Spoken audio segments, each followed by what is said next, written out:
아멘. 우리 성도님들은 그 성도님들의 인생이 승리하고 또 형통할 것에 대한 믿음을 가지고 있나요? 보통은 이런 걸 말할 때 뭐 학생이라면은 나의 성적, 우리 집안, 또 이제 결혼하시고 또 직장을 가지고 계신 분들이라면은 나의 뭐 통장의 잔고라든가 뭐 부동산 얼마만큼 소유하고 있고 또 내 직장이 얼마나 탄탄하고 뭐 들어놓은 보험과 뭐 연금 이런 거 이렇게 계산하면서 좀 노후에도 먹고 살만하겠다 이렇게 좀 보통은 그렇게 계산할 수 있겠죠. 그런데 어제 우리가 시편 1편 말씀에 의하면 우리의 삶이 형통할 수 있는 그 분명한 이유가 있죠. 그쵸? 악인들의 길을 피하고 하나님의 말씀을 우리 어제 말씀 나눈 것처럼 이 묵상이라는 그 단어 안에 들어있는 것처럼 우리 눈으로 보고 귀로 듣고 그렇죠? 예, 마음에 새기고 손과 발로 순종하고 가르치는 삶을 살 때 우리 성도들의 삶은 시냇가에 심은 나무와 같은 그런 삶이 될 것이고 하나님이 인정하시는 하나님이 알아주시는 그런 인생이 될 줄 믿습니다. 이거에 대한 좀 확신이 있어야 돼요. 제가 그 어제 좀 새벽 예배 시간에 제가 대학생 때 좀 깊이 만난 체험을 좀 드렸는데 그 이전에 어떤 사건이 있었냐면은 이제 남자들은 이제 군대 가는데 우리 목사님께서도 이제 군생활 잘 하시고 거기서 정말 믿음을 지키기 위해서 이렇게 많이 맞기도 하고 한 정말 영웅담 같은 근데 이제 그런 시련의 과정을 지날 때 하나님 정말 축복하시는 그런 군생활을 하셨는데 저는 신의 아들입니다. 예. 지금과 같은 나라 사랑하는 마음이면은 주여 저를 군대 가게 해주소서 이렇게 기도했을 텐데 그때는 또 뺀질뺀질 거려가지고 어떻게 하면 군대를 안 갈까 막 남자들 그거 있잖아요. 시간이 아깝고 그 당시는 휴학하면 한 3년이 날아가는 거니까. 근데 어떤 기회가 이렇게 찾아왔냐면은 기회라고 하긴 좀 그런데 제가 대학교 1학년 때 그러니까 제가 호적에는 한 해 더 늦게 좀 출생신고가 되어 있거든요. 제가 이제 8남매 중에 막내다 보고 그래서 누님 한 분이 어릴 적 일찍 죽었어요. 그래서 아마 부모님이 얘가 죽나사나 좀 지켜보고 나서 출생신고를 한 것 같아요. 그래서 그 다음에 1월 달로 출생신고가 되어 있었는데 그래서 제가 신체검사를 대학교 2학년 때 받았습니다. 근데 대학교 1학년 그 말쯤에 겨울에 좀 성경 공부를 하고 지금도 생각나요. 그 사당역에서 이제 좀 늦게 전철을 타고 가는데 요즘은 잘 모르겠지만 그 당시에는 이제 전철 안에서 그 들어간 쪽에 이제 떡을 팔기도 하고 그랬었어요. 그래서 이제 모찌떡을 좀 배가 고파서 이렇게 겨울이긴 하지만 딱 먹는데 기침이 나더라고요. 그래서 이렇게 기침을 하는데 손바닥에 핏방울이 톡톡톡 튀는 거예요. 아, 겨울이 아니었어요. 가을쯤이었어요. 그리고 이제 뭐 대수롭지 않게 생각했는데 다음날 학교 가서 이제 식당에서 점심을 먹기 위해서 줄 서서 먹는데 그때도 또 이제 기침이 나와서 약간 옆으로 이렇게 방향을 틀어서 기침을 하는데 그때는 막 손바닥에 피가 더 많이 나오는 거예요. 그래서 이게 뭐지 하고 이제 동네 작은 이제 동네 병원을 갔는데 감기 증상인 것 같다고 그렇게 진단을 하더라고요. 그런데 계속 이제 피를 토하는 거죠. 그래서 이제 큰 병원에 갔더니 활동성 폐결핵인 거예요. 그래서 바로 약을 먹고 이제 치료를 시작했는데 저한테는 이것이 하나의 기회였어요. 과 선배 중에 그 결핵으로 군대를 면제받은 선배가 있는 거예요. 그래서 이거다. 네, 뭐 결핵으로 죽을 리는 없고 나도 면제받자. 그래서 주여 저를 면제시켜 주시옵소서 이렇게 기도를 했어요. 근데 제가 그때 이제 대학교 2학년 때 이제 신검을 이렇게 받았는데 처음에는 이제 제가 이제 어떤 면제를 받기 위해서는 병사용 진단서라고 해서 그런 엑스레이 사진을 떼가야 되는데 저는 그냥 일반 엑스레이를 떼갔어요. 그랬더니 재검이 나오면서 병사용 진단서를 떼오라. 그래서 이제 두 번째 다시 이제 가야 되는데 앞서 말씀드린 것처럼 제가 1, 2학년 때는 예수님을 따르기도 하면서 술도 마시고 대학교 성적은 뭐 이제 곤두박질 치고 이러니까 나 군대 가야 되겠다. 그러니까 이 생각도 사실은 동시에 있었어요. 그런데 그래서 이제 재검을 받을 때 병사용 진단서를 안 떼갔어요. 저 군대 갈게요 이렇게. 근데 이제 군의관이 아니라고 이거를 떼봐야 정확하게 판정을 내린다고. 그래서 어쩔 수 없이 그 병원에 병사용 진단서 떼주세요 이랬는데 그 의사가 떼주면서 이거 가지고는 면제 안 되는데 아무튼 이렇게 해서 떼줬는데 면제 판정이 정말 난 거예요. 그래서 제가 하나님 앞에 이렇게 서원기도 한 것도 일종의 어떤 서원기들이었냐면은 하나님 제가 군대를 저를 면제시켜 주시면 제가 3년을 주님을 위해서 드리겠습니다. 그래서 제가 선교단체 그때 소속되어 있었는데 선교단체와 그리고 교회 일에 무조건 우선순위를 두고 학생인데 공부를 해야 되는데 거기에 대해서는 제가 뭐 주님 나라를 위해 최선을 다해서 공부하겠습니다 이렇게 생각한 것이 아니라 지금 같았으면 그렇게도 서운했을 텐데 그때는 너무 공부하기가 싫어서 제 전공이 참고로 노어누문학 러시아어를 이제 전공을 했어요. 그러니까 이제 소련이 1990년도에 사실은 이제 해체가 되면서 러시아로 이제 바뀌고 그러면서 막 이제 전망이 있다 해서 들어갔는데 너무 언어가 어려운 거예요. 예, 러시아 한번 사전 한번 보세요. 그러면 나 싫다 정말 이런 생각 바로 들 정도로 언어가 어렵고 흥미가 안 생기더라고요. 그래서 이제 공부에 대해서는 헌신하지 않고 교회 일과 그때 제가 주일학교 초등부 교사였는데 선교단체 일에 헌신을 했어요. 그래서 교회에서는 초등학교 교사 그리고 토요일날 청년부 예배 금요기도에 참석하고 주일은 저녁 예배까지 이렇게 다 이렇게 드리고 선교단체에서는 1대1로 성경 공부를 배우고 그리고 그룹으로 주중 저녁에 성경 공부를 한번 하고 리더 모임에 참여하고 그리고 이제 선교단체 방학에 한 주는 이제 수양회 가고 한 주는 캠프 가고 교회에서도 이제 수련회도 있고 그렇죠? 청년부 활동하니까 청년부 수련회도 가고 주일학교 여름 성경학 학교 있고 아울리치 가고 이렇게 하고 나면은 뭐 겨울 방학이든 여름 방학이든 없어요. 근데 제가 그렇게 3년 하나님 앞에 헌신하겠다고. 그러니까 교회가 선교단체 일은 무조건 내가 빠지지 않고 하나님 앞에 드리겠다고 그렇게 서원을 했어요. 그리고 이제 일주일에 한 번씩은 이제 선교단체에 소속돼서 이제 캠퍼스 돌아다니면서 노방 전도를 했어요. 지금은 이렇게 전도하는 사람이 적겠지만 저 때만 해도요. 선교단체에 속한 사람들이 그런 노방 전도를 많이 했어요. 그러니까 그 넓은 공터에 혼자 있는 사람, 그리고 강의실에서 혼자 공부하는 사람. 2인 1조가 돼서 1시간이나 1시간 반씩 일주일에 한 번, 어떤 때는 2번 이렇게 노방 전도를 제가 몇 년간 했었어요. 근데 이렇게 딱 했는데 이제 마지막으로 이제 서원 기간도 이제 끝나고 저의 진로를 딱 정해야 되는데 저한테 제일 먼저 든 생각이 뭐냐면은 예배드리고 찬양하고 기도하고 노방전도하고 1대1로 성경을 배우고 1대1로 성경을 가르치고 그룹 성경 공부하고 이런 게 너무 재밌는 거예요. 솔직히 그게 너무 재밌어요. 공부하는 것보다 훨씬 더 재밌는 거예요. 그래서 하나님이 저한테 너 목사가 되라 이렇게 콜링한 건 아니지만 제가 왜 새벽 기도 때 제 삶을 드렸잖아요. 그것과 동시에 주님 이렇게 성경 가르치고 배우고 전도하고 찬양하고 예배하고 기도하는 게 너무 재밌는데 주님 이게 선교사의 삶이고 목사의 삶이면 저 이거 평생 할게요. 정말 제가 주님께 이랬어요. 여러분 혹시 주님 일 하는 게 재밌으세요? 혹시 찬양팀 재밌으세요? 혹시 주일학교 교사 혹시 한번 손 들어 보실래요? 주일학교 선생님 뭐 청소년부 어디 재밌으세요? 수련회 재밌으세요? 예, 기도하는 거 재밌으세요? 우리 목사님 1시간 기도합시다 하면 그 재밌으세요? 사실 제가 그 청년 때 초기에 방황을 했지만은 제가 이렇게 좀 바뀐 뒤로는 하나님이 정말 그런 본질적인 만남 있잖아요. 성경 읽고 기도하고 전도하고 성경 공부 인도하고 가르치고 배우고 이런 부분에서 기쁨과 그 실제적인 열매를 너무 많이 주셨어요. 그래서 주님 제가 그때 그러면 주님 저를 좀 받아주세요. 제가 대학교 졸업하고 직장생활 하지 않고 바로 저 신학대학원으로 가겠습니다. 그리고 선교사가 되고 싶은 마음도 컸어요. 그래서 사실은 제가 93년도에 대학을 들어갔고 98년도에 안양에 있는 성결대학교 신학대학원에 들어가게 됐어요. 그러니까 제가 호적에는 75년생인데 그 MDB 학번이 98학번이에요. 엄청 빠르죠. 그러니까 좀 계산 되시죠? 예. 호적엔 75년생인데 대학원을 MDB 과정을 98년도에 정말 그 젊은 나이에 제가 주님 앞에 들어가게 됐어요. 근데 그때 저한테 제가 신대원 들어가려고 할 때 걸림돌은 아니지만 고민이 하나 있었어요. 그건 뭐냐면 제가 고2 때 아빠가 이제 병을 앓다가 이제 돌아가셨는데 위에 누나 5명, 형 2이 있긴 하지만 엄마에 대한 좀 부담감이 있었어요. 그러니까 엄마를 제가 좀 잘 모셔드리고 좀 가난하게 저도 성장했고 엄마도 이제 항상 물질적인 여유가 없이 사셨으니까 내가 엄마 직장 생활하면은 그래도 좋은 직장 가면 엄마에게 용돈 팍팍 드리고 이렇게 할 수 있잖아요. 엄마가 제일 걸리더라고요.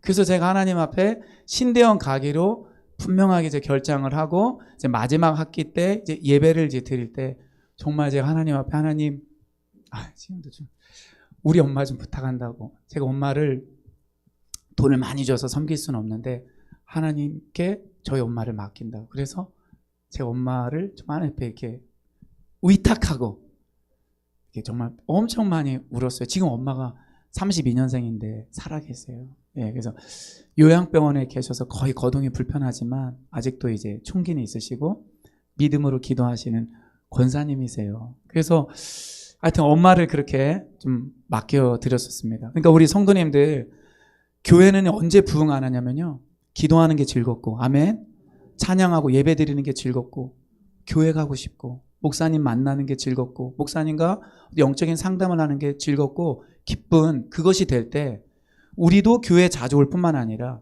여러분 사람들은요, 어제 말씀드린 것처럼 재밌고 좋고, 근데 그 재미가 좀 이렇게 자극적이고 세상의 쾌락의 재미면요, 사실 허무합니다.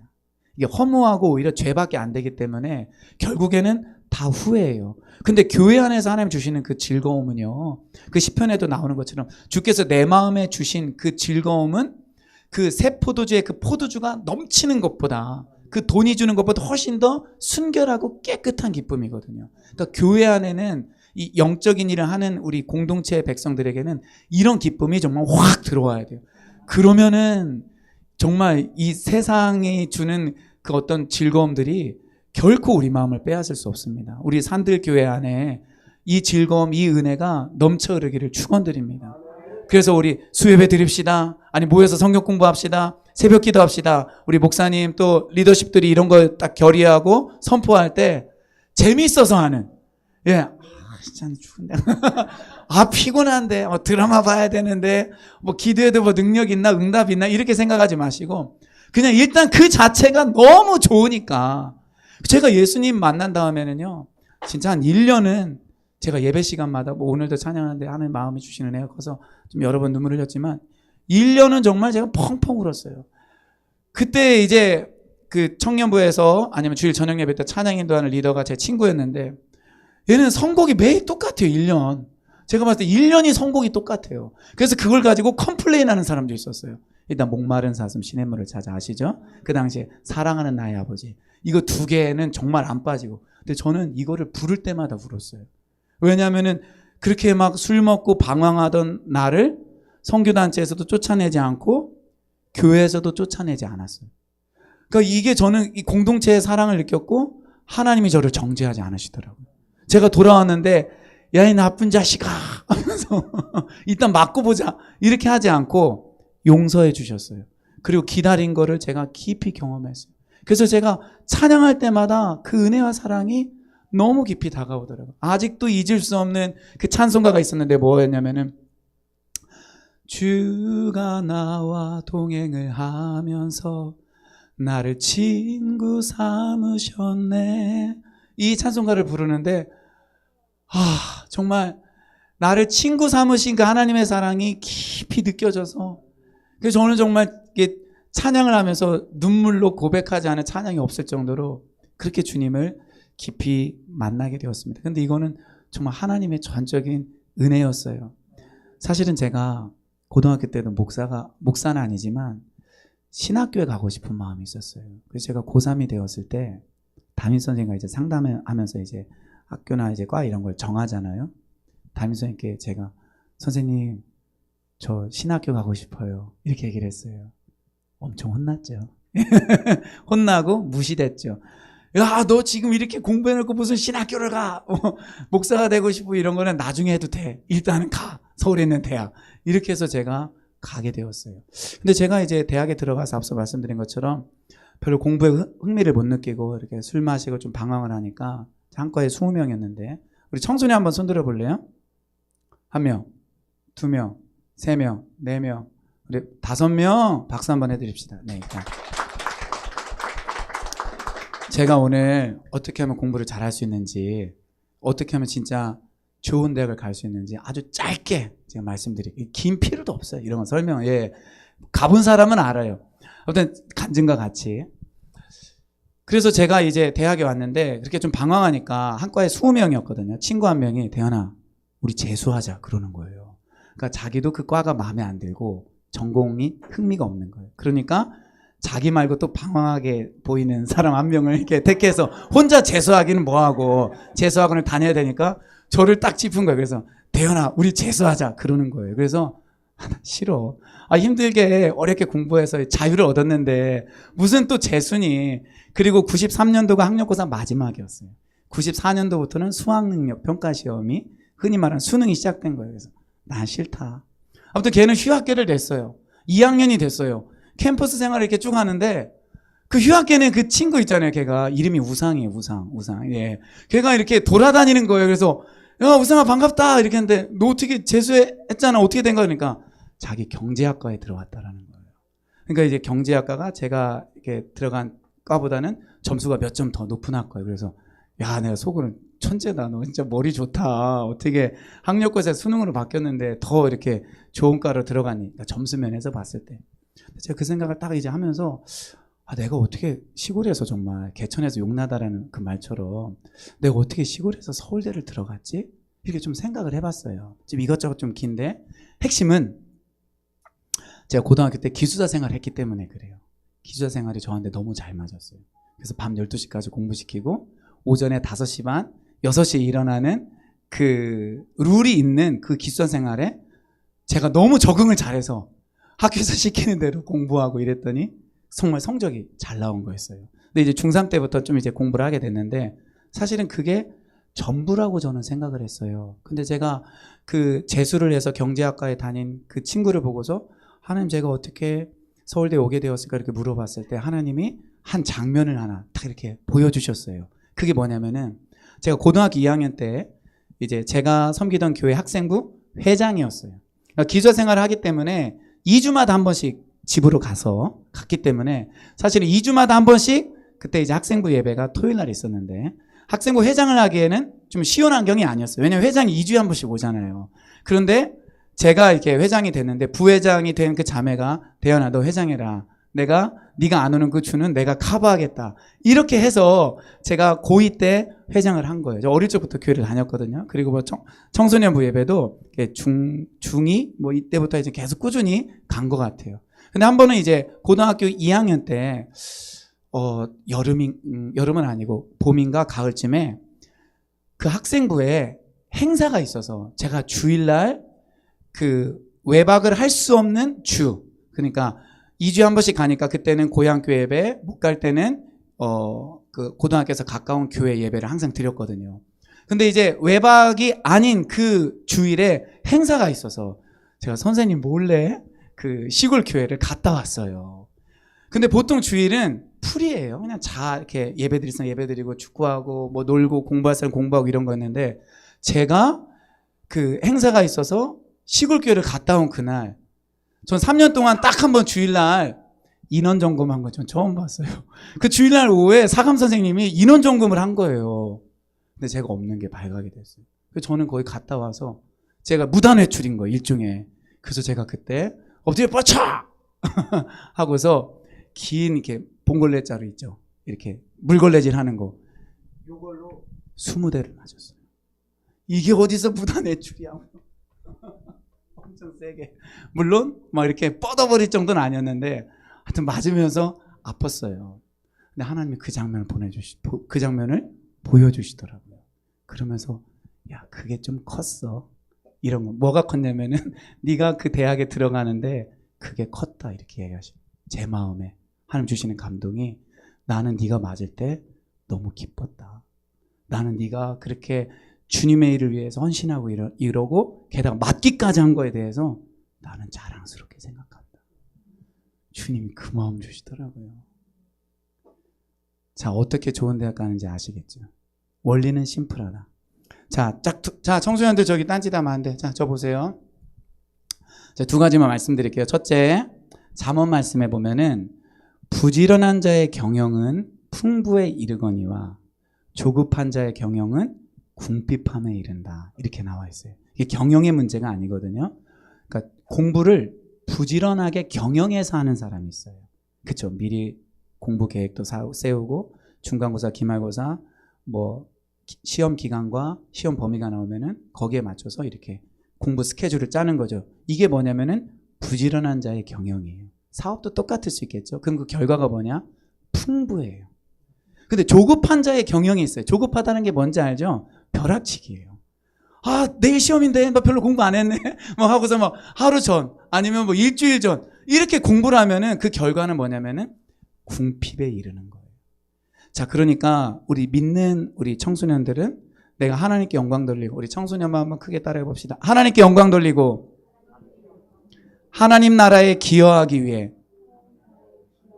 나는 부지런하게 공부한다. 맞아요. 그렇게 공부하고요. 또 하나는 하나님께 영적인 지조를 갖고 예배를 드리고 하나님 앞에 헌신하는 거예요. 여러분 지금요, 뭐 여기도 그럴 수 있는지 모르겠지만 학생들이 중간고사 기간, 기말고사 기간 되면요, 서울 특별히 강남 이런 데는요 애들 우수수 빠집니다. 학원에서 주일날 왜 보강이나 이런 특강 같은 거 하잖아요. 저는 그런 거 보면은 진짜 답답하고 한심해요. 그렇게 학원 한 번 더 간다고 해서 성적 잘 나오는 거 진짜 아니에요. 시편 말씀에 보면 여호와께서 집을 세우지 아니하시면 세우는 자의 수고가 헛되며 여호와께서 성을 지키지 아니하시면 파수꾼의 경성함이 허사로다. 저녁에 늦게 누우며 아침에 일찍 일어나 수고의 떡을 먹는 게 허사로라고 말하고 있어요. 하나님이 인정해 주시고 하나님이 축복해 주시고 하나님이 높여 주셔야 돼요. 그렇다고 게으르게 하고 아 나는 주님께 다 맡겼으니까 놀아도 돼, 주님이 채워주실 거야? No, 그건 절대 아닙니다. 최선을 다해서 공부하고 나서 나머지는 하나님께 맡기는 거예요. 그럼 진짜 마음도 편해요. 마음도 편하고 내 인생을 주께서 책임지신다라는 것을 경험할 수 있게 되는 것입니다. 여러분, 그래서 우리 청소년들이 그렇게 열심히 공부하고, 야 너는 어떻게 주일날 학원 빠지고 예배 드리고 막 그렇게 항상 행복하게 해피하면서도 이렇게 좋은 대학 가니? 아니면 네가 하는 그런 것들 다 합격하니? 이런 얘기 딱 들을 때 말씀 좀 한번 펴봐, 내 간증 좀 할게 하면서 예수님을 증거하고, 성경은 살아있는 하나님의 말씀이야, 이렇게 고백하면 되는 거예요. 할렐루야. 저는 지금도 그렇게 인생을 살아요. 그러니까 겉으로 볼 때는 고난도 있고, 제가 이제 개척교회 하는 것처럼 막 이렇게 어느 교회 담임 되려고 했다가 이렇게 되고 학원 강의에서 1년 예배 드리고 힘든 시간 거치지만 절대 쫄지 않습니다. 예. 왜냐면 하나님이 저 인생의 길을 인도하신다는 걸 저는 믿고 있거든요. 여러분, 그렇기 때문에 우리 성도님들은 지금 내가 가지고 있는 자원, 지금 내가 가지고 있는 어떤 경제적인 것들을 가지고 우리의 미래를 평가해서는 절대 안 돼요. 지금 내가 하나님과 어떤 관계가 있느냐, 그게 정말 중요하고, 내가 하나님 말씀대로 살 때 그분이 신실하시게 나를 인도하시는 걸 믿고, 무엇보다도 신앙생활을 혼자 하는 게 아닙니다. 이 몸된 교회 안에서 내가 주님의 직분을 맡아서 봉사를 하면서 영혼을 돕고 섬기는 일에 정말 목사님 가지고 있는 비전을 서포트해드리면서 그렇게 우리가 신앙생활을 할 때 저는 잘 될 것을 믿습니다. 저는 그래서 막 이렇게 공부가 어려워요. 공부하기 싫어요. 저는 주님만 사랑해요. 네, 상담해야 돼, 너 이리 와. 하고서 대가를 지불하는 것, 하나님을 의지하는 것, 이런 거 저는 말해줄 수 있습니다. 저 오늘 시편 2편을 읽었는데, 시편 1편은요, 포로에서 돌아온 이스라엘 백성들이 그럼 어떻게 해야 정말 복을 받고 승리하는가, 그 개인이 어떻게 해야 되는가에 대한 답이에요. 그래서 여호와 율법을 즐거워하여 주야로 그 말씀을 묵상할 때 하나님이 형통하게 하시고 의인의 삶을, 그 축복을 주신다라는 거네요. 근데 이 편은 뭐냐면은 그 당시 이스라엘 백성들이 궁금해할 만한 걸 다루는 거예요. 뭐냐면은요, 그러면 하나님 우리나라는요, 그러니까 이스라엘, 그러면 우리와 하나님과 맺은 언약은 뭐죠? 그러면 하나님 나라는요, 하나님 나라는 승리하는 건가요? 하나님의 백성이 아술에게 점령당하고 바벨론에게 점령당하고 포로당해서 외국으로 이주했다가 또 페르시아 나라 그 고레스 왕이 다시 본토로 돌아가면은 또 돌아오게 되고, 도대체 하나님 나라는 승리하는 건가요? 하나님은 이 세상을 창조하신 분으로 알고 있는데 하나님은 어떻게 경영하시고, 하나님은 종말론적으로 결국에 승리하는 하나님 나라인가요? 이거 궁금할 수 있을까요, 없을까요? 당연히 궁금하죠. 거기에 대한 해답입니다. 저는 그래서 개인적으로 시편 2편을 너무 사랑하고 이 시편 2편이 너무 귀하다라고 생각을 합니다. 자, 우리 말씀을 한번 저랑 같이 봐요. 자, 1절 보면은 어찌하여 이방 나라들이 분노하며 민족들이 헛된 일을 꾸미는가. 이 긴장감이 있어요. 세상의 군왕들이 나서며 관원들이 서로 꾀하여 여호와와 그의 기름 부음 받은 자를 대적하며 우리가 그들의 맨 것을 끊고 그의 결박을 벗어버리자 하는도다. 여러분 보세요. 이방 나라들이 하나님을 모르는 그 나라들이 막 분노하고 지금 헛된 일을 꾸미고 있어요. 근데 이제 꾸미다라는 이 단어가 어제 묵상에 해당하는 하가라는 단어예요. 그러니까 그들이 막 헛된 일들을 막 서로 야 우리 어떻게 하면은 하나님 나라를 무너뜨리고 하나님 백성들을 공격하고 하나님이 창조자라고 하는데 이런 이론들을 어떻게 하면 다 없앨 수 있을까? 그 2절에 보니까 군왕이나 관원들은 지도자들이잖아요. 그런 지도자들이 더 적극적으로 나서는 거예요. 그래서 여호와와 그의 기름 부음 받은 자, 기름 부음 받은 자를 히브리어로 뭐라고 할까요? 메시아라고 합니다. 예, 메시아. 메시아가 이제 기름 부음 받은 자라는 뜻이거든요. 그러니까 하나님과 하나님이 기름 부은 그 사람은 대적하고 그 맨 것, 여기서 맨 것이라는 것은 하나님이 이방 나라들 사이에 이렇게 메어놓은 하나님의 질서를 가리키는 거예요. 그 질서를 끊어버리고 그 결박을 벗어버리자. 지금 이 민족들이 열방들이 나서서 하나님을 대적하고 하나님 나라를 대적하고 교회들을 대적하자. 사실은 이렇게 해석이 될 수 있는 것입니다. 이게 19세기 중반이 넘어서 정말 그 유명한 다윗이 종의 기원이라는 책을 통해서 진화론을 펼쳤죠. 그래서 사람이 여러분 교과서에 다 보셨죠? 이게 좀 조그만 사람이 이렇게 하고 있다가 이렇게 시간이 지나면 이렇게 사람 그렇죠? 그래서 나중에는 이게 빅뱅이니 우주의 기원, 사람의 기원, 생명의 기원. 그래서 교과서에 보면은 창조론 나와요, 안 나와요? 우리나라는 저는 아예 본 적이 없고 미국에는 이제 그런 것들 가르치는 뭐 주마다 좀 특성이 다르니까 있긴 하지만은 진화론이 대세입니다. 창조론이 없습니다. 그리고 마르크스에 의해서 자본론 1이 나오고 그 엥겔스가 마르크스가 죽은 다음에 자본론 2를 내면서 유물론을 근거로 한 사회 발전 사상, 경제 이론이 정말 확 전 세계를 이렇게 장악하기 시작했다고 볼 수 있을 정도. 그래서 레닌이 그런 마르크스 이론을 가지고 그 1917년도에 제가 이제 전공이 누워놓으면 이제 러시아잖아요. 예, 그 소련 그 짜르 황제 체제가 무너지면서 공산주의가 들어서고 그리고 얼마 안 돼서 정말 스탈린이 장악하면서 그 스탈린의 영향에 의해서 중국의 마오쩌둥, 중국이 공산화되고 북한이 김일성 심어서 북한이 공산주의가 되면서 이런 하나님이 없다 하는 이런 이론들이 국가 안에 법으로 세팅이 되면서 그 체제로 들어가기 시작해서 굉장히 막강한 영향력을 미치기 시작했죠. 지금은 어때요? 지금은 그런 진화론, 공산주의, 사회주의뿐만 아니라 우리가 잘 아는 하나님의 질서가 어떻게 깨어져요? 그러니까 하나님이 없다. 이것뿐만 아니라 하나님의 질서가 창조 질서가 어떻게 깨어지죠? 성질서가 깨어지죠. 가정 질서가 깨어지죠. 흔히 말하는 성혁명입니다. 여러분 최근에 우리나라에 어떤 이제 판결이 났냐면은 그 국민건강보험공단을 대상으로 해서 어떤 남자가 제발 제가 직장 생활을 하는데요. 우리 가족의 이 피부양자가 그 직장인 그 보험의 혜택을 받을 수 있도록 해주세요. 이 건강보험공단을 대상으로 이게 소송을 건 거예요, 일종의. 왜 그러냐면 둘이 동성부부예요. 그러니까 보세요, 동성부부인데, 그러니까 피부양자가 되기 위해서는 가족이어야 되잖아요. 근데 여기 동성부부인데 인정해달라 이거예요. 그래서 1심에서는 no 이렇게 했는데 2심에서는요 받아들여졌어요. 왜냐면은 동성애자라고 해서 차별받으면 안 된다. 5년 이상 살았고, 그러니까 실질 부부라는 그 인정을 딱 받았기 때문에, 물론 이제 아마 더 대법원에 가서 최종적으로 판결을 받아야 될 텐데, 그게 굉장히 좀 큰 사건이었어요. 그리고 또 하나 뭐가 있었냐면은, 지금 한 나이가 25살 정도 되는데, 남성이에요. 그런데 내 성 좀 바꿔주세요.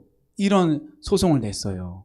내 성을 바꿔달라. 이 사람은 원래 남성인데, 성 전환 수술을 하지 않았어요. 남성의 성기를 절단하지 않았어요. 그런데 고등학교 나이 때부터 여성 호르몬을 투여받기 시작했어요. 그래서 자기는 한 7, 8년째 여성으로 살고 있다. 그러니까 나를 좀 여성으로 제발 해주세요.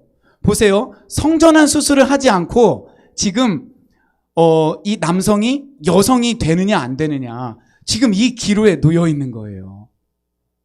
근데 그거 허락했어요.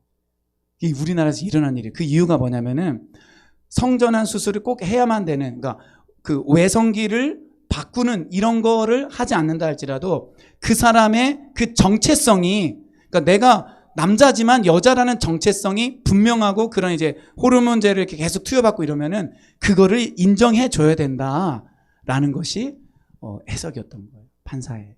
여러분, 우리가 우리나라인데 이런 시대 살고 있어요. 지금 캐나다, 핀란드, 뭐 미국, 여러분 다 아시죠? 동성결혼이 이제 합법화되고, 미국 같은 경우 대법원에서 몇 년 전에 동성결혼 합법화, 최근에 국회에서 하원 상원 다 통과가 된 거예요. 2000년도부터 네덜란드에 그 동성결혼이 합법화되기 시작한 것입니다. 그러니까 하나님의 가장 큰 질서가 뭐예요? 내가 육체적으로 남성과 여성으로 분명하게 태어나잖아요. 그럼 이게 바꿀 수 있어요, 없어요? XX, XY 이런 거 대충 기억나시죠? 그런 거 못 바꿔요. 성기를 바꾸거나 호르몬 주사를 투여한다고 해서 바뀔 수 있는 게 아니에요. 그러니까 엄청난 그 몸에 진통이 있죠. 근데 지금은 그런 성질서, 가정질서 이런 것들이 낙타의 코 아세요? 예, 그 낙타의 코에 나와 있는 것처럼 점차 우리나라 안에 들어오고 있어요. 근데 이런 거의 문제점이 뭐냐면은 낙타의 코가 뭐지? 그러니까 어떤 사람이 낙타를 이제 끌고 어떤 사막과 같은 데를 이제 가게 되었는데 추우니까 텐트를 치고 자고 있는데 낙타가 코를 조금 내밀어서 주인님 저도 너무 추운데 조금만 들어가게 해주세요. 그래서 주인이 이렇게 들어와 했더니 이제 머리를 집어넣은 거예요. 그래 집어넣어도 낙타의 다른 몸뚱이가 엄청 더 춥잖아요. 그래서 주인님 저 앞발도 좀 집어넣게 해주세요. 그래서 앞발 집어넣고 이렇게 집어넣었더니 다음날 일어나 보니까 그 주인은 텐트 밖에서 막 떨고 있고 낙타는 텐트 안에서 따뜻하게 자고 있다라는. 그러니까 이게 낙타의 코처럼 계속해서 그런 판례, 법, 문화로 우리 사회 여러분 드라마나 영화 보세요. 그 어느 때보다도 동성애 많죠? 성전환 많죠. 그쵸? 이게 이제 문화가 되는 거예요. 그러면은 이게 법으로 세팅이 되기 시작합니다. 그러니까 법이 딱 세팅이 되면은 동성애를 죄라고 말하고 한 남자와 한 여자의 결혼을 분명하게 말하는 성경은 사실은 설 자리가 없습니다. 어릴 적부터 성교육을 그렇게 들어가면은요, 다음 세대를 우리가 얻을 수가 없어요. 지금 영국은 제가 몇 년 전에 영국에서 살고 있는 제자를 만났는데 8살짜리 있는 초등학교 딸이 몇 년 전이에요. 학교를 갔다 오더니 딸아이인데 엄마 여자는 남자랑도 결혼할 수도 있지만 여자랑도 결혼할 수 있대. 이렇게 성교육 받는 거예요. 그거를 집에 와서 말하더랍니다. 제가 작년 여름에 영국에서 한 10년 이상 살다가 온 어떤 이제 처음 만나는 그 선교사님 역할하는 분을 만났는데 이미 우리는 다 아시겠지만 영국 사회에서 미국도 저는 마찬가지 유럽 사회에서 청소년들이 이성교제를 하잖아요. 그러면은 피임약을 어떻게 해줘야 될까? 이걸 고민한다라는 거예요. 이미 청소년들이 이성교제를 할 때 다 성관계를 가져요. 그래서 차라리 어떤 부모는요, 야 니네 위험한 데서 하지 말고 내가 집 비워줄게. 차라리 네 방에 이성친구 데리고 와. 근데 여러분 그 이성친구가 동성친구도 될 수 있는 거예요. 그런 게 집안에서 이루어지는 거예요. 그러니까 우리가 생각하는 것보다 요즘 마약 문제도 많이 나오는데 마약, 성. 근데 그것이 질서까지 깨뜨리는 이런 시대가 되고 만 거예요. 그래서 잘 이렇게 영적인 눈으로 보면은요, 우리 기독교, 그러니까 복음주의적이고 성경적인 그런 기독교에 대해서 사실은 모든 세력이 반대를 하는 거예요. 그러니까 진화론도 이 성경 말씀과 각을 세우고 있죠. 공산주의도 각을 세우고 있죠. 이슬람도 각을 세우고 있죠. 종교통합, 모든 종교에는 구원이 있다.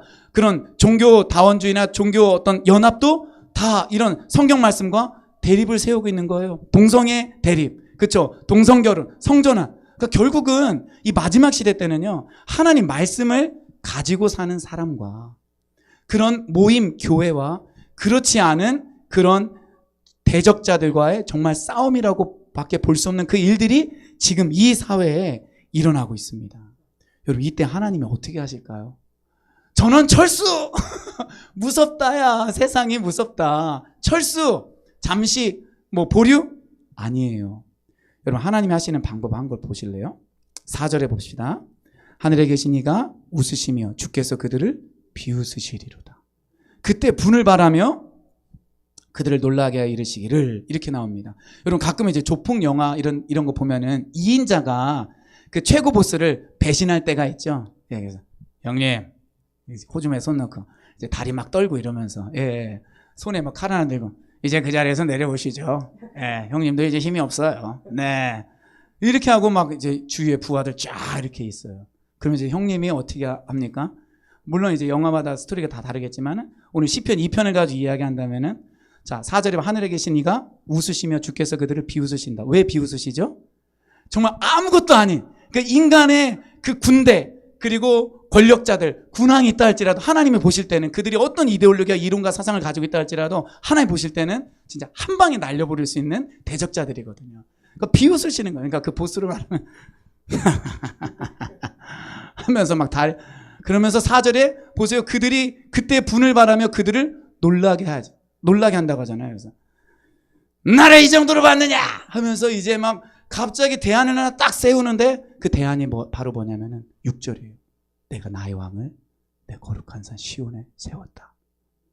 이게 하나님의 대안이에요. 그러니까 세상의 대적자들 이긴 하나님의 대안. 나의 왕이 누굴까요? 예수님이죠. 맞아요. 하나님의 대안은 예수님이에요. 하나님의 승리 방법은 예수님이에요. 예수님 어디서 돌아가시죠? 십자가, 시온이 있는 예루살렘에서 예수님이 돌아가시죠. 근데 보세요. 하나님이 예수 그리스도를 딱 세우시는 겁니다. 근데 시편 2편을 읽다 보면 헷갈리는 게 나가 조금 자주 바뀌는 것 같아. 한 사람 같지가 않아. 그러니까 흔히 말하는 화자가 여기로 갔다가 저기로 갔다가. 자, 7절 한번 보세요. 내가 여호와의 명령을 전하노라. 방금 6절에서는 내가 나의 왕을 시온산에 세웠는데 지금 7절부터는 누가 말하냐면은 하나님이 세운 그 왕이 사실은 말하는 거예요. 그 메시아가. 그러니까 하나님의 명령을 자기가 받았어요. 그래서 말하는 거예요. 내가 여호와의 명령을 전하노라. 그러니까 예수님의 말씀이라고 볼 수 있어요. 여러분 이거 너무 중요하니까 잘 이해하셔야 돼요. 내가 하나님 아버지로부터 들은 명령을 전한다. 여호와께서 나에게 이르셨는데 우리 오늘도 찬양했는데 너는 내 아들이라. 오늘 내가 너를 낳았도다. 이렇게 이야기를 하는 거예요. 이게 하나님의 첫 번째 메시지예요. 바로 메시아, 구원자는 누구냐? 하나님의 아들이라는 거예요. 이게 구약에 흐르는 사상이었어요. 이스라엘을 구원할 그 메시아는 하나님의 아들이구나. 이 시편 2편에 예언되어 있는 거예요. 그래서 베드로가 마태복음 16장에 보면은 가이사랴 빌립보에서 예수님께 대한 신앙 고백을 처음에 어떻게 하죠? 주는 그리스도시요 살아계신 하나님의 아들이다. 이거 시편 2편 지금 말을 하고 있는 거예요. 예수님이 바로 그 시편 2편에 예언된 하나님의 아들인 그분입니다. 이렇게 이야기하는 겁니다. 그런데 여러분 놀라운 것은 사도행전 13장에 보면은요. BCD 안디옥에서 사도 바울이 이제 전도행을 하면서 설교를 하는데 사도행전 13장 33절에 이런 말씀이 있습니다. 곧 하나님이 예수를 일으키사 우리 자녀들에게 이 약속을 이루게 하셨다 함이라. 시편 2째 편에 기록한 바와 같이 너는 내 아들이라 오늘 너를 낳았다. 자 보세요. 하나님이 오늘 너를 낳았다고 하는데 도대체 이 오늘이 언제냐 이거예요. 여러분 하나님이 진짜 예수님을 낳았나요? 예, 원래부터 하나님은 예수님과 창조 전부터 계속 같이 있으셨어요. 근데 하나님은 아버지고 예수님은 아들이에요. 그런데 하나님이 너를 낳았대요. 그래서 언뜻 딱 보면은 예수님이 2000년 전에 이 세상에 태어나셨을 때 그때를 가리키는 건가? 왜 그런 생각할 수도 있잖아요. 예수님이 육체로 응애하고 태어나셨을 때 하나님이 내가 너를 낳았다. 근데 BCD 안디옥에서 설교를 보니까 아니에요. 예수님의 부활을 가리키는 거예요. 이 말씀이 예수님의 부활의 구약의 예언적인 증거가 뭐냐? 바로 시편 2편 7절이라는 거예요. 그러니까 하나님이 예수님을 낳았다라는 것은 바로 예수님의 부활을 의미한다라고 누가 설교하고 있죠? 바울이 설교하고 있습니다. 그러니까 하나님의 승리 방법은요. 예수님의 죽음이고 예수님의 부활인 거예요. 놀랍죠? 자, 9절 한번 갈까요? 그러면서 또 이 이야기를 합니다. 내가 철장으로 그들을 깨뜨리며 질그릇같이 부순다. 여러분 그 철막대기를 가지고 질그릇을 깨뜨리는 거는 쉬운 일이에요? 어려운 일이에요?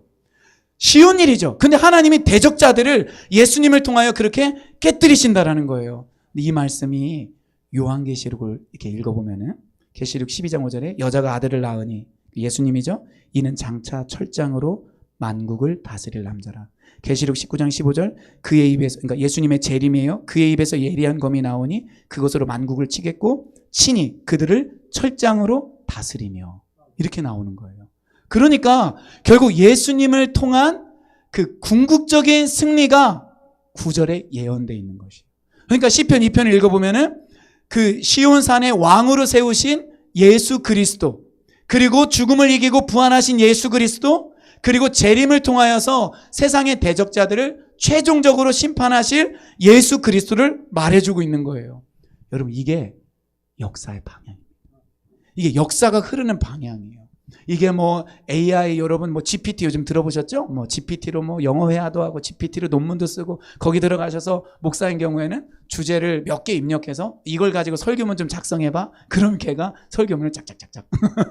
제가 해보진 않았지만 한 분들이 하면은 그렇게 설교를 작성한다라는 거예요. 그러니까 놀라운 세상이 찾아오죠. 그런데 역사는 그런 것들이 어떤 관련성을 좀 가질 수 있을지 모르겠지만 no. 하나님의 역사의 진행 방법은 그리스도의 죽음, 그리스도의 부활, 예수님의 다시 오심을 통하여서 하나님의 그 결박과 맨 것을 끊어버리고자 하는 그 대적자들을 심판하는 거예요. 성도님들 잘 아시죠? 예수님의 재림은 우리가 신랑이신 예수님을 신부로서 만나는 것도 있지만 심판도 있다라는 거예요. 심판도 복음의 아주 중요한 메시지입니다. 그 심판을 통하여서 끝까지 기회를 주고 사랑을 보여줬으나 복음을 거부하고 예수님을 나의 주님으로 왕으로 영접하지 않은 그 악인들에 대해서 심판을 하는 거예요. 그래서 악인은 심판을 견디지 못하고 마치 추수는 마지막이라고 볼 수 있는데 추수 때 키질하면 바람에 날아가는 겨와 같이 악인이 그렇게 될 것이라고 이야기를 하고 있는 것입니다. 할렐루야. 여러분 하나님은 승리하십니다. 예수님은 승리하십니다. 여러분 그러니까 이 역사의 진행 방법을 딱 이야기한 다음에 10절부터는요 또 조금 다른 뉘앙스로 이야기를 하고 있어요. 자 우리 청소년 너 이거 잘 이해하고 공부 대박 나길 바래. 이게 PPT 섬기 저희 아들도 이제 중학교 2학년이 있는데 큰아들이 이제 중3 이제 고3인데 얼마나 사랑스러운지 몰라요. 예, 우리 청소년 보니까 내가 뭐 과외라도 해서 S대 보내주고 싶어. 예, 다 진짜 제가 좀 과외 좀 해주고 싶어요. 예, 진짜 제 영어 잘 가르치거든요. 제가 번역도 막 하고 이랬는데 자랑은 아니고 생각보다 쉬워요. 예, 풍부한 자의 경영은 부지런한 자의 경영은 풍부에 이르거니와 공부 잘하는 방법 계획 세워서 열심히 하면 돼요. 굳이 학원에 얽매이지 않아도 돼요. 그리고 주를 위해 몇 번 핍박당하면은 정말 완전 대박 납니다. 예, 그래서 학원 나오는 날 학원 가야 되는데 난 교회 모임이 좋아. 그래서 뭐 수련회 참석하고 학원에서 3일 특강하는데 수련회 3일하고 겹쳐. 여러분 그럼 어떻게 해야 될 것 같아요? 수련회 가도 돼요. 제가 고2 때 이렇게 잠깐 또 샜는데 제가 고2 때 고 여름방학 때 도내 학력경시대회가 있었어요. 그러니까 각 고등학교에서 공부를 잘하는 학생들 뽑아서 이제 학력 그 경시대를 하는데 그 경시대 며칠 전에 수련회가 있었어요. 근데 제가 고2 때 학생부 회장이었잖아요. 회장이 수련회 가야 돼요, 안 가야 돼요? 가야죠. 근데 처음에는 고민을 했어요. 거기 2박 3일 다녀오면은 두뇌 회전이 조금 안 되고 공부를 못해서 경시대 성적이 별로 안 좋을 텐데. 근데 제가 갔어요. 갔는데 갔다 오고 나서 공부를 하려고 하는데 이게 머리 회전력이 예전 같지가 않은 거예요. 며칠 전과처럼. 근데 제가 학력고사를 이렇게 그 경시대에 참석했는데 시험을 너무 잘 봤어요. 하나님의 은혜로.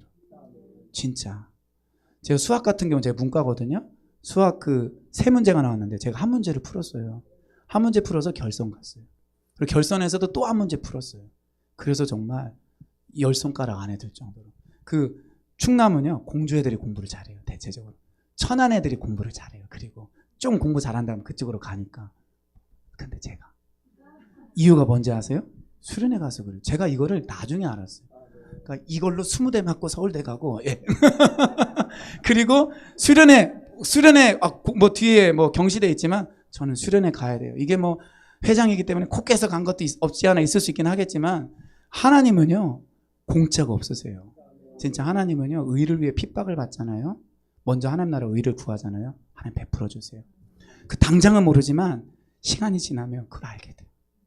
그 저도 막 어떤 때는 내가 주를 헌신하고 이랬는데 주님, 저는 98년도 MDB 들어가고 나서 그러니까 신학대학원에 들어가고 나서 2000년도 3월 달에 학원 강의실에서 교회 개척 시작할 줄 저는 진짜 몰랐어요. 생각해 보세요. 98년도 2020년도 20년이 더 지났는데 그러니까 여러분 신대원생 나 주를 위해 살겠습니다. 교회도 개척하겠습니다. 그것도 22년 지나서 뭐 대학원생 때도 아니고 22년 지나서 저는 주님 학원 강의실에서 교회를 시작하겠습니다. 여러분 이럴 전도사가 어디 있겠어요. 다 큰 꿈과 포부를 막 시작하죠. 그래서 뭐 우스갯소리로 주여 믿습니다 하고 막 발을 내디뎠는데 어디라고요? 낭떠러지라고. 그런 얘기 많이 하는데 근데 하나님은요 공짜도 없으시고 하나님 절대로 우리 인생을 그냥 내버려 두지 않으시더라고요. 그러니까 우리 사랑하는 청소년들 한 번 더 손 들어보세요. 지금 모자 쓰고 마스크 쓰고 뭐 어떻게 한번 해보자는 거 그거 아니죠? 네. 너무 사랑스럽게 보여요. 우리 한 번만 더 박수해 줍시다. 네. 그래서 사실 10절은 성령님이 하시는 말씀 같아요. 그러니까 이제 역사의 흐름 방향을 알았으니까 성령님이 여러분 인생들이요, 하나님 대적하는 세력들이요, 잘 들으세요. 이렇게 말하는 거거든요. 그런즉 군왕들아 너희는 지혜를 얻으며 세상의 재판관들아 너희는 교훈을 받을지어다. 이게 역사의 흐름 방향을 잘 깨닫고서 지혜도 얻고 교훈도 받으라는 거예요. 하나님에 대한 태도가 뭐예요? 여호와를 경외함으로 섬기고 떨며 즐거워할지어다. 하나님은 경외해야 되는 분이에요. 그러나 하나님 앞에서는 우린 또 즐거워하고 감사할 수 있어요. 여러분 막 예배 드리면서 하나님 치시면 어떡하지? 그런 분이 있어요? 아니면 내가 그리스도인으로 삶을 살 때 하나님이 나를 막 징계하거나 이러면 어떡하지? 아니요, 염려할 거 없어요. 그러나 우리는 작은 죄 하나라도 요셉처럼 내가 여호와 앞에서 어떻게 득지할 수 있겠습니까? 정말 그 작은 죄 하나 가지고 막 벌벌 떨 수 있는 마음, 그게 하나님을 경외하는 마음이에요. 그러면서 또 하나님을 섬기고 예배하고 주의를 하는 거는 즐겁게 하는 거예요. 그래서 여러분 찬양 시간에 막 우리 오늘 장로님 어제 오늘 보니까 찬양 날 때 이 모션이 막 너무 인상적이에요. 예.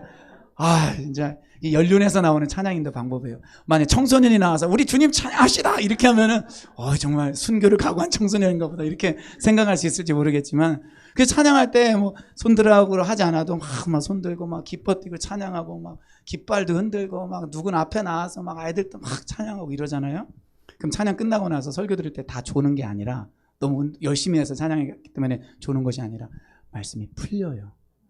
목사님이 말씀 전해주실 때 말씀이 이해가 되고 깨닫게 해주시고 그리고 성령님께서 우리 각자에게 또 역사하셔서 다른 말씀들이 또 생각나기 시작해요.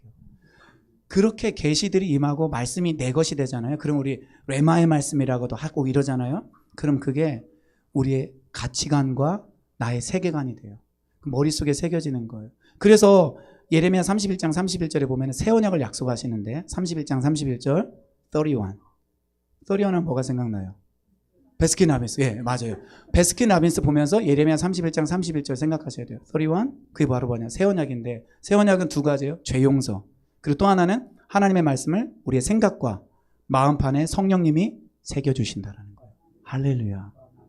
구약의 백성들은 마음의 할례를 못 받았어요. 근데 성령님이 마음의 할례를 주셔서 하나님 말씀을 생각과 마음판에 새겨주시는 거예요.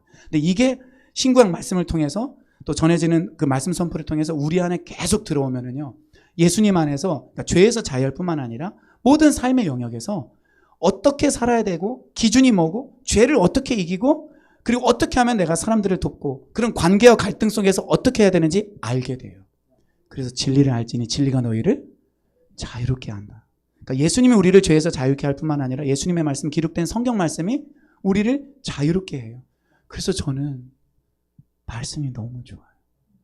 막 불루불루 뜨겁고 이것도 저는 진짜 좋아해요. 제가 그 부분은 좀 내일 말씀드릴게요. 좀 기도와 관련돼서. 그런데 저는 성경 말씀 읽는 게 너무 좋아요. 그리고 말씀 속에 들어가서 어제 말씀드린 것처럼 성경을 깨닫고 해석하게 될 때 적용이 이렇게 되는 거구나. 이걸 알게 되니까 말씀을 안 읽을 수가 없어요. 우리 청소년들 있잖아요.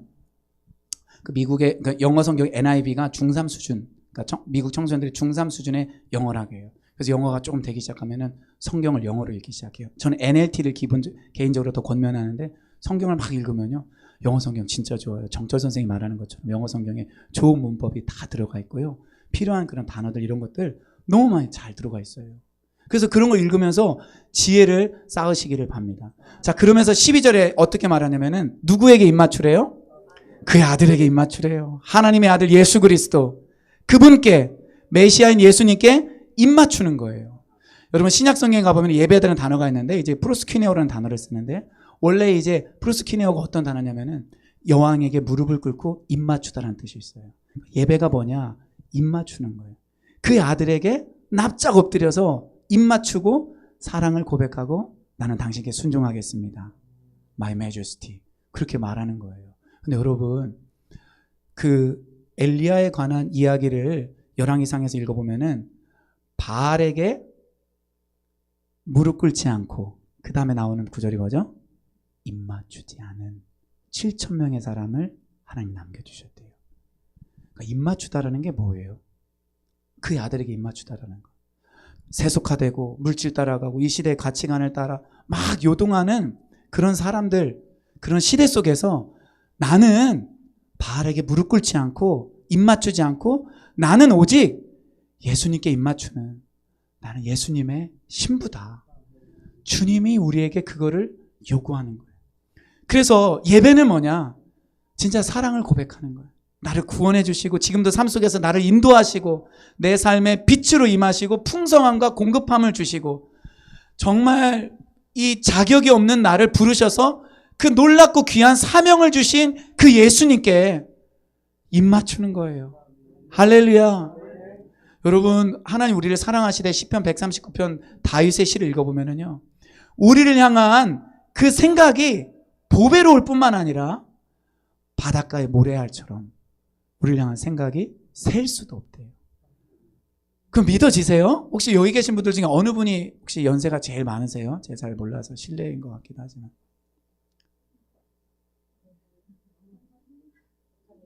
권사님. 바로 앞에 있는데 제가 못 봤네요. 예. 권사님 사랑하고 존경합니다. 권사님을 향한 하나님의 생각이 아주 많고 보배롭다라는 거 믿으세요?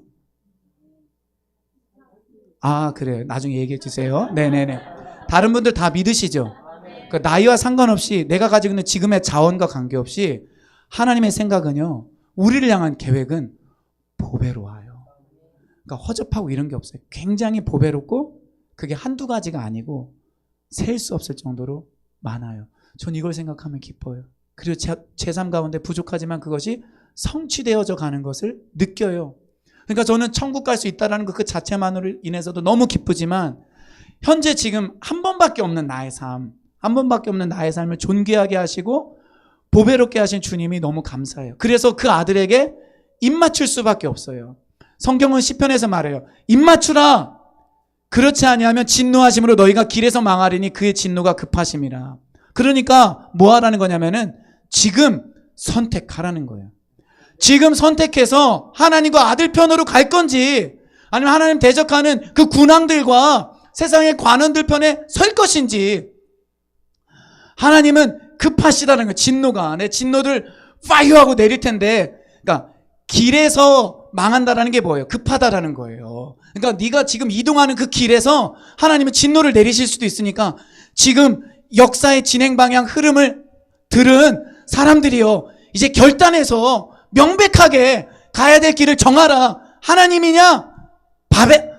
바알이냐? 여호와 하나님 예수 그리스도시냐? 아니면 세상이냐? 영원한 하늘의 소망을 둘 것이냐? 아니면 땅의 미련을 갖고 살 것이냐? 정하라는 거예요. 그러면서 말합니다. 여호와께 피하는 모든 사람은 다 복이 있도다. 시편 1편이 뭘로 시작하죠? 복 있는 사람. 시편 2편이 뭘로 끝나요? 복이 있도다. 그래서 시편 1편과 2편을 시편 전체 서론으로 봅니다. 복으로 딱 묶어요. 그러면서 누가 복 있는 사람이냐 말해주는 거예요. 여호와의 율법을 즐거워해 주야로 묵상하는 사람, 여호와께 피하는 모든 사람. 그래서 시편에서요, 피하다라는 이 단어 히브리어를 찾아보면은 그 뒤부터 특별히 다윗의 시에서 다윗이 막 사울에게 쫓겨다녀 고난을 많이 당하잖아요. 그래서 다윗의 시를 보면 주님 내가 주께 피하오니 내가 주께 피하오니 이런 게 많이 나와요. 지혜로운 사람은 뭐 대출 받기 위해서 은행 먼저 달려가는 사람, 아니면 나 돈 빌려줄 수 있는 사람, 아니면 나를 좀 위로해 줄 수 있는 어떤 굉장히 마음씨 착한 사람에게 가는 사람이 아니에요. 진짜 복 있는 사람은 누구냐? 여호와께 피하는 사람입니다. 그래서 시편 3편에 뭐가 나와요? 기도가 나오는 거예요. 기도가.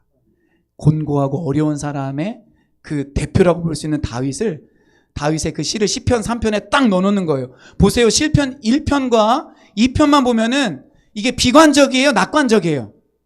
낙관적이죠. 말씀을 주야로 묵상하면은 하나님 형통케 하시고, 2편에 가보니까 하나님께서 진행시키시는 역사의 방법은, 흐름은 예수 그리스도를 통한 승리야. 야, 신난다 하는데 시편 3편이 어떻게 시작해요? 여호와여 나의 대적이 어찌 그리 많은지요. 시편 3편 1절, 여호와여 나의 대적이 어찌 그리 많은지요. 일어나 나를 치는 자가 많으니이다. 그래서 제가 고민한 거예요. 아니 왜 1편과 2편에서 그렇게 개인의 승리, 하나님의 승리를 말하고 왜 3편을 이렇게 말하는가? 이게 인간의 현실이라는 거예요. 기도할 수밖에 없는 이런 하나님의 이름을 찾지 않으면 안 될 이런 빡빡하고 힘든 사단도 있고 세상에 여러 가지 하나님 대적하는 이데올로기가 많은 이 상황 속에서 어떻게 그리스도인들이 승리할 것인가? 그거를 시편 3편부터 쫙 보여주는 거예요. 그래서 내일 설교 제목이 제가 내일 기대감 갖게 해달라고 조금만 이렇게 보여드린 겁니다. 시편 3편이 시편 1, 2편 뒤에 오는 이유. 예.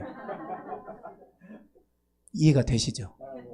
예. 그래서 사실 이스라엘 백성들을 위로해 주는 거예요. 포로에서 돌아온 그들은 시편 1편과 2편을 읽으면서 우리는 승리할 수 있다. 하나님의 말씀을 묵상함으로 우리는 회복될 수 있다. 근데 현실은 왜 이렇지? 우리 교회 다니시면서 그러시잖아요. 예수님 믿으면 복 받고 11조한 물질 축복 준다고 하는데 현실은 왜 그렇지? 왜? 현실은 왜 그렇지? 그 이유를 찾으셔야 될 줄 믿습니다. 이제 말씀을 정리할게요.